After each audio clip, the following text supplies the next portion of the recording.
हरि ओम गुरुर्ब्रह्मा गुरुर्विष्णु गुरुदेवो महेश्वरा गुरु साक्षात् परब्रह्म तस्मै श्री गुरुवे नमः। आदो देवकी देवगर्भजननं गोपीगिरिवर्धनं मायापूतन जीवतापहरणं गोवर्धनोद्धारणं कंसच्छेदनकौरवादिहननं कुन्तीसुतापालनम् एतत् श्रीमद्भागवतं पुराणकथितं श्रीकृष्णलीलामृतम्।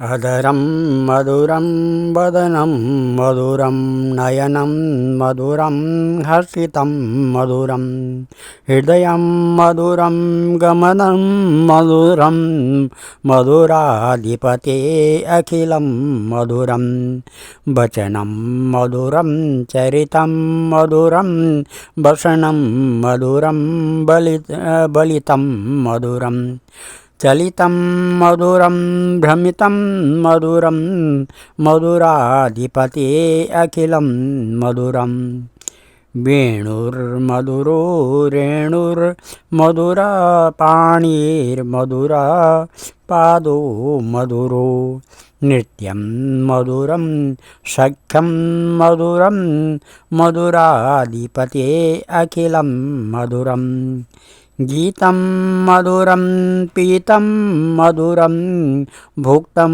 मधुरं सुप्तं मधुरं रूपं मधुरं तिलकं मधुरं मधुराधिपते अखिलं मधुरं करणं मधुरं तरणं मधुरं हरणं मधुरं स्मरणं मधुरं दमितं मधुरं शमितं मधुरं मधुराधिपते अखिलं मधुरं गुञ्जा मधुरा माला मधुरा यमुना मधुरा बीची मधुरा सलिलं मधुरं कललं मधुरं मधुराधिपते अखिलं मधुरं गोपी मधुरा लीला मधुरा युक्तं मधुरं भुक्तं मधुरं दृष्टं मधुरं शिष्टं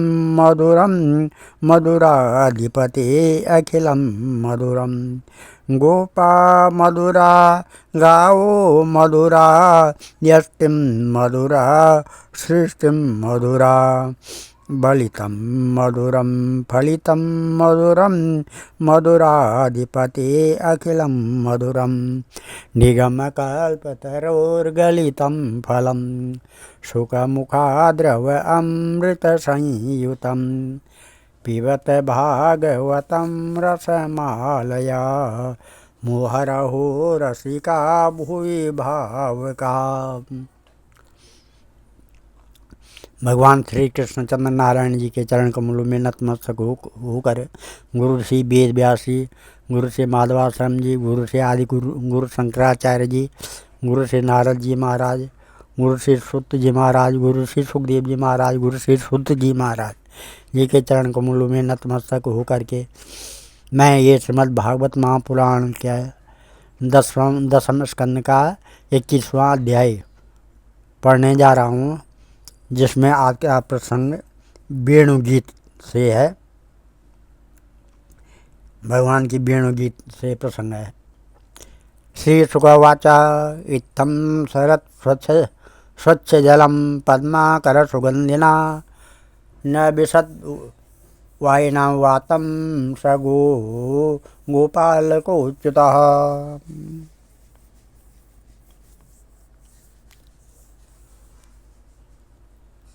कुसुमित बनराजे सूक्ष्म भृंग द्विज कुलगुष्ट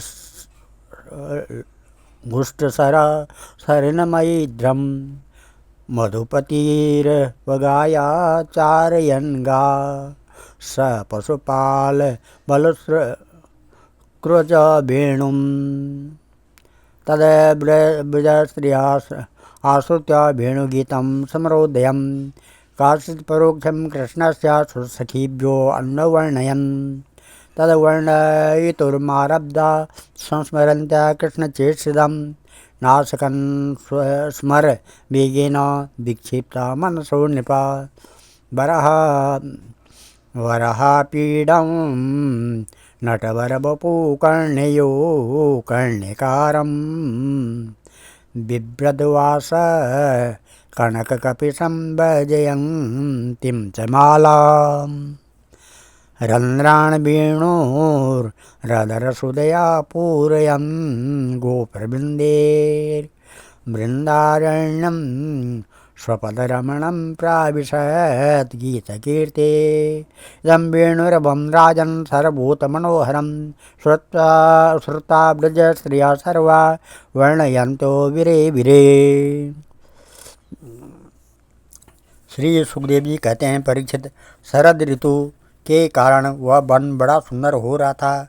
जल निर्मल था और जलाशयों में खिले हुए कमलों की सुगंध से सन कर वायु मंद मंद चल रही थी। भगवान श्री कृष्ण ने गौओं और ग्वाल बालों के साथ उस वन में प्रवेश किया। सुंदर सुंदर पुष्पों से परिपूर्ण हरी हरी वृक्ष पंक्तियों में मत वाले भौरे स्थान स्थान पर गुनगुना रहे थे और तरह तरह के पक्षी झुंड के झुंड अलग अलग कलरव कर रहे थे, जिससे वह वन के सरोवर, नदियाँ और पर्वत सबके सब गूंजते रहते थे। मधुपति श्री कृष्ण ने बलराम जी और ग्वाल बालों के साथ उसके भीतर घुसकर गौओं को चराते हुए अपनी बांसुरी पर बड़ी मधुर तान छेड़ी। श्री कृष्ण की वह बंसी ध्वनि भगवान के प्रति प्रेम भाव को, उनके मिलन की आकांक्षा को जगाने वाली थी। उसे सुनकर गोपियों का हृदय प्रेम से परिपूर्ण हो गया। वे एकांत में अपनी सखियों से उनके रूप, गुण और बंसी ध्वनि के प्रभाव का वर्णन करने लगी। ब्रज की गोपियों ने बंसी ध्वनि का माधुर्य आपस में वर्णन करना चाहा तो अवश्य, परंतु बंसी का स्मरण होते ही उन्हें श्री कृष्ण की मधुर चेष्टाओं की प्रेम पूर्ण चितवन, बहुओं के इशारे और मधुर मुस्कान आदि की याद हो आई। उनकी भगवान से मिलने की आकांक्षा और भी बढ़ गई। उनका मन हाथ से निकल गया। वे मन ही मन वहाँ पहुँच गई जहाँ श्री कृष्ण थे। अब उनकी वाणी बोले कैसे, वे उसके वर्णन में असमर्थ हो गई। मन ही मन देखने लगी। श्री कृष्ण ग्वालों के साथ वृंदावन में प्रवेश कर रहे हैं। उनके सिर पर मोर का मयूर पीछा है, कानों पर कनेर के पीले पीले फूल, शरीर पर सुनहरा पीताम्बर और गले में 5 प्रकार के सुगंधित पुष्पों की बनी वैजयंती माला है। और रंगमंच पर अभिनय करते हुए श्रेष्ठ नट का सा क्या ही सुंदर वेश है। बांसुरी के छिद्रों को वे अपने अधरामृत से भर रहे हैं। उनके पीछे पीछे ग्वाल बाल उनकी लोक पावन कीर्ति का गान कर रहे हैं।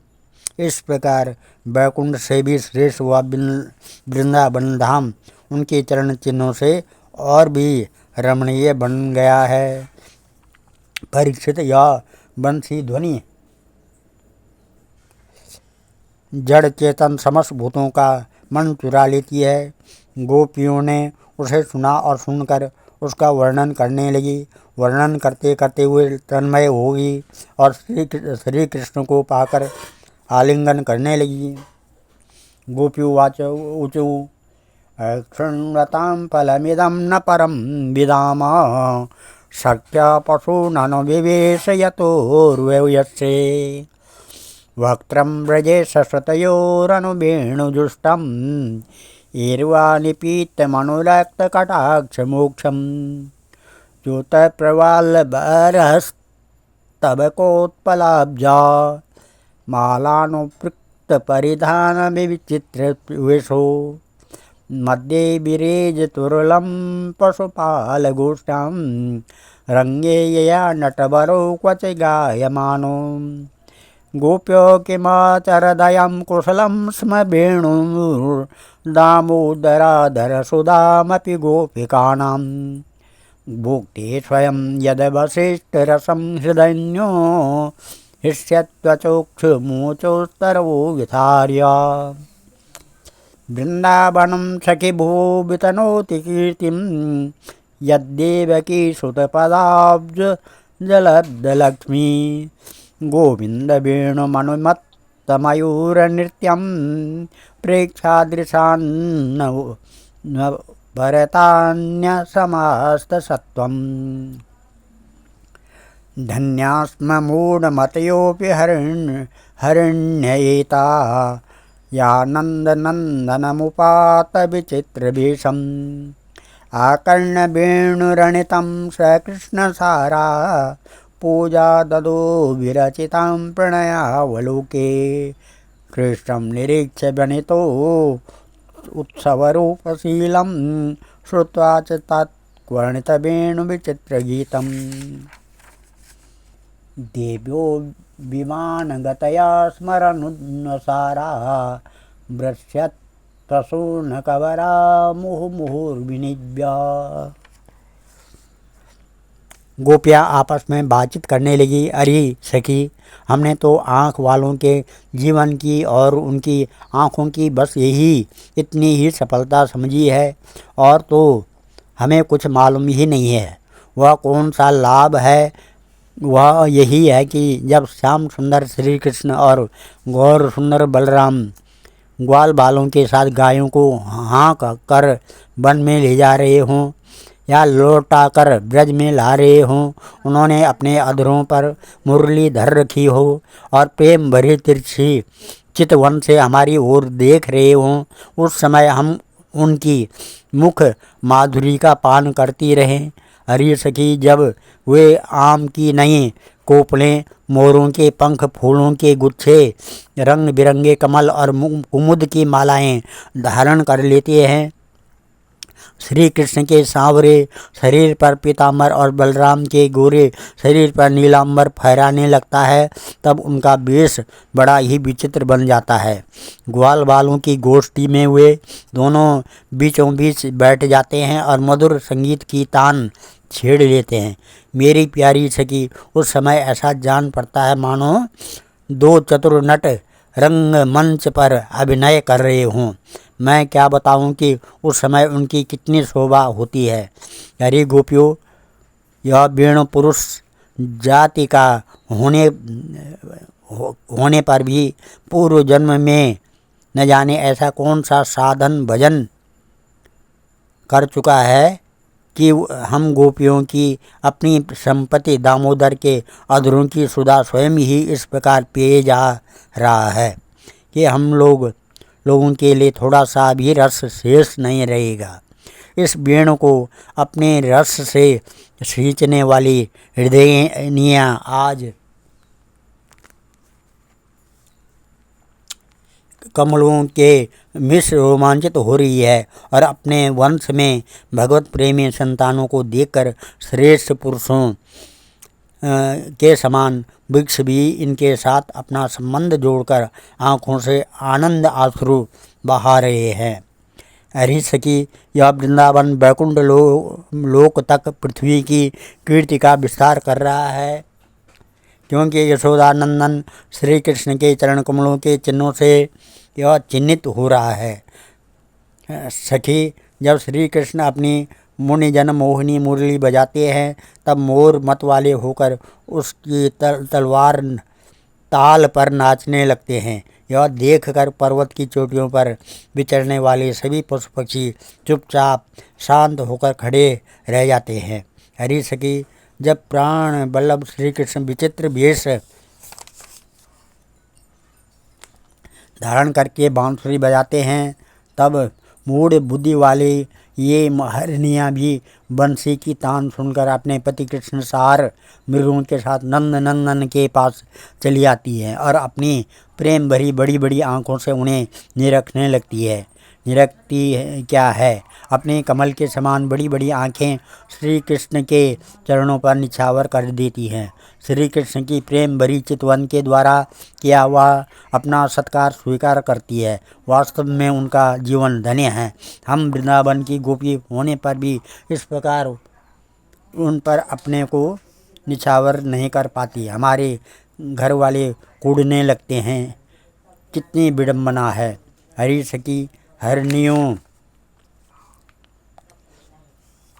की बात ही क्या है। स्वर्ग की देवियां जब युवतियों को आनंदित करने वाली सौंदर्य और शील के खजाने श्री कृष्ण को देखती हैं और बांसुरी पर उनके द्वारा गाया हुआ मधुर संगीत सुनती हैं, तब उनके चित्र विचित्र आलाप सुनकर वे अपने विमान पर ही शुद्ध बुद्ध खो बैठती हैं, मूर्छित हो जाती हैं। यह कैसे मालूम हुआ सखी? सुनो तो। जब उनके हृदय में श्री कृष्ण से मिलने की तीव्र आकांक्षा जग जाती है, तब वे अपना धीरज खो बैठती हैं, बेहोश हो जाती हैं। उन्हें इस बात का भी पता नहीं चलता कि उनकी चोटियों में गुथे हुए फूल पृथ्वी पर गिर रहे हैं। यहाँ तक कि उन्हें अपनी साड़ी का भी पता नहीं रहता है। वह कमर से खिसक कर जमीन पर गिर जाती हैं।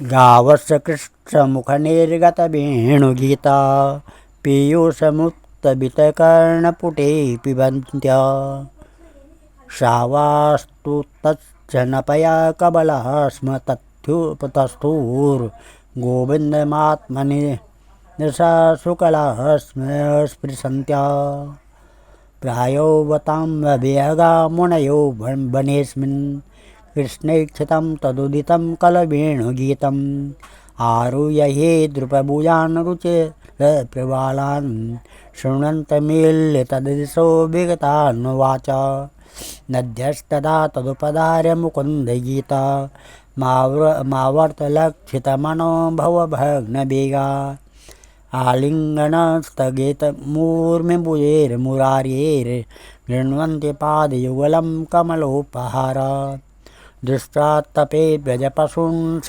रामगोपे सञ्चारयन्तमनुवेणुमवधीरयन्तम् प्रेमे प्रविद्य उदित कुसुमावलीभिः सख्युर्व्यदात स्ववपुषाम्बुद आतपत्रम् पूर्णा पुलिन्द उरुगाय पदाब्जरागा श्रीकुङ्कुमेन दयितास्तनमण्डितेन तद्दर्शनस्मररुजतृणरुषितेन लिम्पत्य आननकुचेषु जुस्तदाधिं हन्तामयद्रिबला हरिदासवर्यो यद्रामकृष्णचरणस्पर्शप्रमोदा मानं तनोति स गोगणयोस्तयोर्ता पाणियसूयवसकन्दरकन्दमूले।